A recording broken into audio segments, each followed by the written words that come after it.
Good afternoon कवि पेसरा को स्वागत करुछि। आपण माने भल थिबे बोली मोर आशा। 12 मासरे 13 पर्व, प्रत्येकटी मासरे किछि ना किछि आमर ओडिया पर्वपर्वाणी थाए।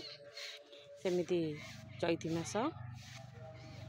मासरे आमर पालित हुए चैती मंगला ओषा एवं चैती दुर्गा पूजा पूजा पाती एवं माँ तारिणी पाखरे पूजा अर्चना हुए। सही चैती मास पर गोटे कविताटे नहीं आसची मंगला माँ पर। चैती माँ आसिला आसिला रे चैती मास, आसिला आसिला रे मास चैती, मंगला माँ को करी प्रणति। गोबर जलरे दांड लिपिबा, चिता मुरुजरे झोटी आंकिबा। धोइबारे आमे गंगा जले हलदी जले गुआ धोइबा। कलश बसई आमे मानसिक करिबा।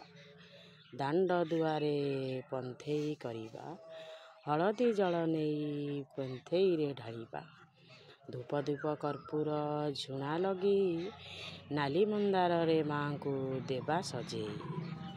सबु माँ माने एकत्र होई, मंगला माता को पूजा करती जाई।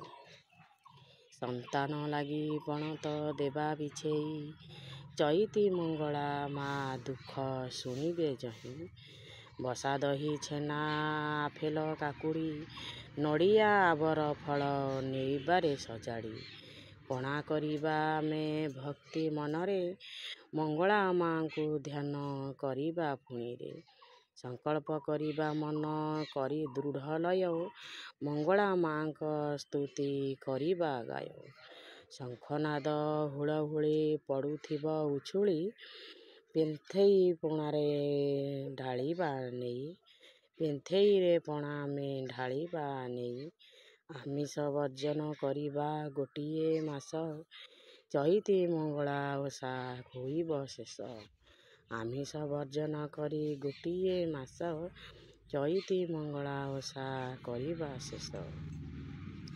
ये थिला चैती मासर चैती मंगला को ऊपर रचित एक कविता। लाइक शेयर कमेंट सब्सक्राइब करने को आदौ भूलिबेनी। यदि कविताटी आपण मानक निश्चिंत भल लगुच सब्सक्राइब करने को